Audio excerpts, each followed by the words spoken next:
Hi dear friends and subscribers, welcome to your Cricket Happening show.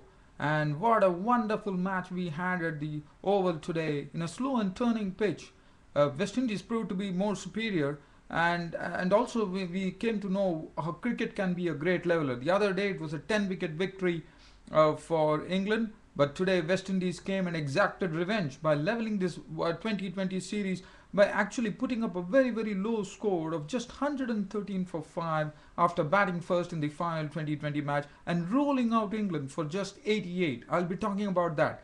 As far as the Champions League T20 is concerned, there were victories for Somerset over Kolkata Knight Riders, and the Redback South Australians were defeated by the Warriors of South Africa. I don't think I'll have time. I would like to cover this England and West Indies match in full. So let's head towards the Oval and see what really happened there at the Kennington Oval, London, on the 25th of September 2011. So West Indies were the ones who actually batted first. They had two debutants today, and both of them performed superbly. And the ball, it was Bascombe.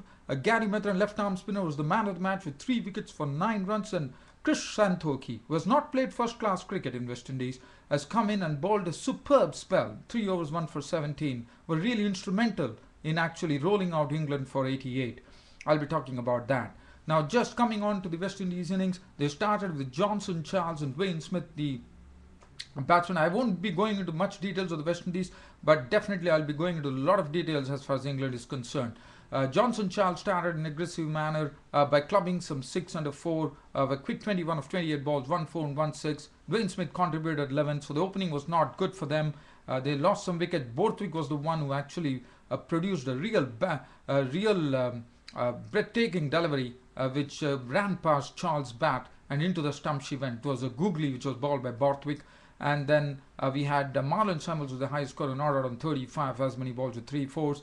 16 from Barnwell, Sammy made 12 and Andy Russell. So 113 for 5, and one was looking at the score and looking at it and saying, what's going to happen? West Indies have just made 113. And Michael Atherton, the cricket commentator, made a comment saying that, well, it will be good to see how it would be whether England would be in a position to repeat what they did in the first 2020 international, whereby they could go for a 10-wicket win. But, well, Michael Atherton was proved absolutely wrong, as West Indies bowlers, the debutants especially, displayed some tremendous bowling and also some great fielding by the captain himself, Dan Sammy, and led by the other fielders too. That made England were all out for 88. Just talking about the tail as far as England is concerned, it all started with Alex Hales and Santhoki. Santhoki was the one who started the bowling. He's a left-arm pace bowler. He looks to be very nippy. He was moving the ball. He was getting the ball to come in, and that was one ball which came into Alex Hales, and his off stump was knocked out of the ground. That was the first wicket to go. Alex Hales was clean bowled by Santhoki for 2. The second wicket in the next over itself, Craig Keysbeater didn't know much about a ball. This was Gary Mathurin, the left-arm spinner, both of them debutants there. And Gary Mathurin, left-arm spinner, was given the ball by Sammy to bowl the second over. And, well, what a moment for Gary Mathurin, the left-arm spinner. First of all, getting the wicket of Keysbeater, as Keysbeater was really done in by a ball which really took off after pitching, hurried up to the batsman, and Keysbeater was caught napping. Clean ball by Mathurin for 10 of 9 balls, 2 fours. And at the end of over 4, England was 16 for 2. Bopara walked in. Bopara got a beautiful delivery from Mathurin. As I said, Mathurin has been very impressive. He was turning the ball square, and Bopara got a ball which turned past the edge of his bat, and he was clean bowled, actually turned into the stumps. And Bopara clean bowled by Mathurin for 3 of 9 balls. England further into trouble, 26 for 3 at the end of over 6. Stokes came in and relieved the pressure by Bishu bowling his first over, got taken for 16 runs, with Stokes actually launching him over long on for a 6 and then following it up with 2 more boundaries in that over to Gake, and probably that was a relieving moment for England at 42 for 3 after over number 7.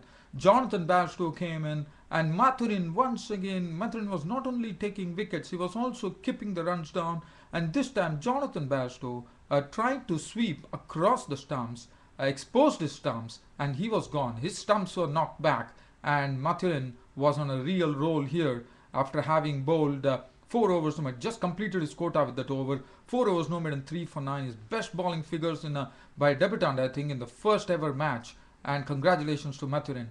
After that, it was Samit Patel and Stokes, and Samit Patel and Stokes got into a terrible mix-up there. Darren Sammy was the one who actually directed from backward points. In fact, Sammy was the bowler, and a very good run out there as Samit Patel was caught napping. Run out for 2, and England were really sinking at that stage. 55 for 4, half the side gone, and 59 runs more were required of the next 10 overs. Stokes in the next over of Bishu, who was playing aggressively, but this time he was gone as he was stuck on the front pad and he was ruled LBW. So Brent Stokes gone, LBW bowled Bishu for 31 of 23 balls, 3 fours and 1 6. And Bresnan came in, and hope was there because Bresnan has done this against India too. And Tim Bresnan, there was a lot of hope there. But Bresnan trying to put and Andre Russell, who was bowling well, out of the ground, missed it. And in fact, he holed out to the deep. Mathurin came into the equation there, taking the catch, and he was gone for 2.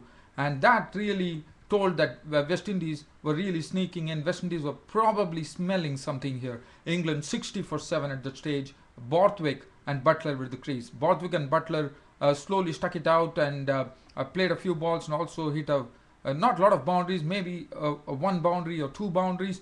But then the next match, as I said, the West Indian fielding was really charged up, and this was Sammy himself, the captain, beautifully picking up the ball and throwing in and putting the stumps back for Butler to be caught inches short. Butler gone, ran out for 13 of 11 balls, and Swan was there along with it was Dernbash who came in the last. In fact, 84 for 8 at this time.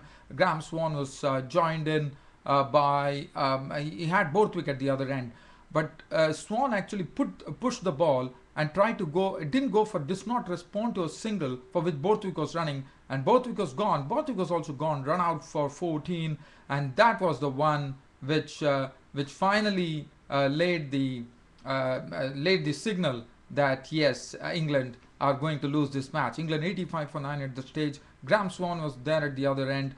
But well, it was all over. Swan remained not out on not just of 2 balls, and Darren's, and it was Dernbash also another victim of a run out and a good fielding, and Dernbash was run out for 3. It was all over. West Indies had won the match by 25 runs. What a revenge they exacted for the 10-wicket drubbing, 10-wicket bashing they had the previous one-day 2020 international.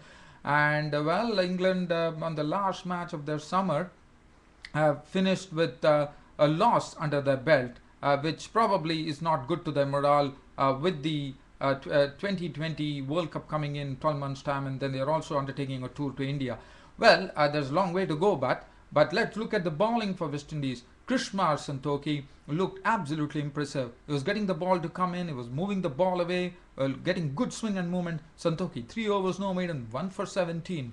Gary Mathurin 4 overs no made and 9 runs and 3 wickets. He was looking very impressive. He was turning the ball, he was getting the ball to hurry, and he looks a fine prospect. So Devendra Bishu is already there. Now Gary Mathurin is another one who's going to join them. 4 overs no made and 3 for 9. Devendra Bishu 3.4 overs no made and 1 for 22. Darren Sammy also bowled well, 2 overs none for 9. Andre Russell bowled 2 overs for 14, and Dwayne Smith 2 overs none for 14. Gary Mathurin of the West Indies was named man of the match. A superb bowling spell, and I thought if at all I would give the credit, it would go to the 7 overs bowled by Santoki and Mathurin at the start of the innings. Even though West Indies were defending a low score of just 113 for 5, it could have taken some excellent bowling and excellent fielding, and that's what West Indies brought in. Today they showed that there were tigers on the field, and the bowling, well, I can only keep on praising the opening burst by Santoki and Mathurin. Really put the pressure, kept on piling the pressure, and the English wicket started falling in a heap. It was a real precision out there, and England were bowled out for 88, losing this match by 25 runs. West Indies getting on to level the series, the 2020 international series, and what a moment for West Indies. They would be absolutely happy about it. No doubt they would be so happy, because a world-class team like England have been actually stopped in their tracks. They were, as you know, there was one was thinking that nothing could go wrong for England any time. But well, cricket is a great leveler, and this is what this is what this fascinating game of cricket can do. One day you could be on a high, next day you could be on a low, and that's what happened to England. Well, so congratulations to West Indies. Now talking about the Champions League 2020, I wouldn't be able to cover in detail, but I'll really cover in brief here. First, the match between Group B, Warriors versus the South Australian Redbacks. The South Australian Redbacks were the ones who actually put in the Warriors. In fact, Warriors were the one who actually batted first there, and the Warriors made 171 for 5. Smuts, the opener, was very aggressive, played a very aggressive innings of 88 of 65 deliveries, 10 fours and 2 sixes, and he made 88, 30 coming in from Ingram with beautiful sweep shots, 30 of 24 balls, 3 fours and 1 6, and Mark Boucher contributing 34 of 26 balls with 3 fours and 1 6, 171 for 5 on the board for the Warriors, with Tate really taken apart, 4 overs no maiden, 1 for 53, and the spinners were the one who bowled well. Daniel Harris 4 overs, 2 for 23, and Daniel Christian 4 overs no maiden, 2 for 24. South Australia were no match for Warriors, I would say. They made 121, so they lost the match by 50 runs. And the bowling is the one which one has to look at. The way they bowl. Lonwa Sotsobe at the top of the order when bowling. He initially took 2 wickets. He gave the breakthrough and picked up 2 wickets. First, the wicket of Harris, who was caught behind, and then Cooper was fooled in by a slower delivery, and Cooper was caught and bowled Sotsobe, and that was 2 for 30 for Sotsobe. Smuts bowled 2 overs, 1 for 16. Yuvan Tharone was very deadly with his Yorkers and slower deliveries. 4 overs, no 1 for 20 with a lot of change of pace too. Nicky Boy 3 overs, none for 21. Both are bowled excellently. 3 overs, 1 for 11. The captain's role there, and Parnell also kept up a good line in length. 4 overs, no 1 for 17, and that's what made South Australia always struggle against this target, and actually they could only muster 121 for 6 of their 20 overs. Michael Klinger, the captain, made a good 34 of 29 balls with 2 fours and 1 6. That was a good knock. Borgas making 18 of 13 balls, 1 4 and 1 6. Daniel Christian was in the end not out on 26 of 28 balls with 1 4, and that was set. 121 up for 6, losing this match by 50 runs, and Warriors got their points. They got 2 points, and the man of the match went to JT Smuts of Warriors, who played a very aggressive innings. Now, the next match that we're looking at is between Group B, Kolkata Knight Riders versus Somerset. Now, Kolkata Knight Riders once again had to suffer at the hands of Somerset. This is the second time that Somerset has beaten Kolkata Knight Riders in this Champions T20 League matches. Somerset won the match by 5 wickets. Kolkata Knight Riders were the ones who took first strike. They made 161 for 3. Initially, they lost some opening wickets, but Jack Scalise played a very power-hitting 74 of 61 balls, 4 fours and 4 sixes. Gambhir was out cheaply today, playing his first match, was out for a duck. Gregory, the leg spinner, impressed by taking 2 quick wickets. But after that, Tiwari contributed 20, but it was Scalise and Pathan who really struck it on, taking a 90-run unbeaten partnership till the end of the innings, which came at 161 for 3. And the highlight of Yusuf Pathan's innings was 4 consecutive sixes hit by Yusuf Pathan off the bowling of the left-arm spinner Arul Supaya. And Yusuf Pathan remained not out on 39 of 21 deliveries with 4 sixes. Jack Scalise remained not out on 74 of 61 balls, 4 fours and 4 sixes, powerfully struck by Scalise. And as far as Somerset were concerned, they made 164 to actually win the match by a 5-wicket margin.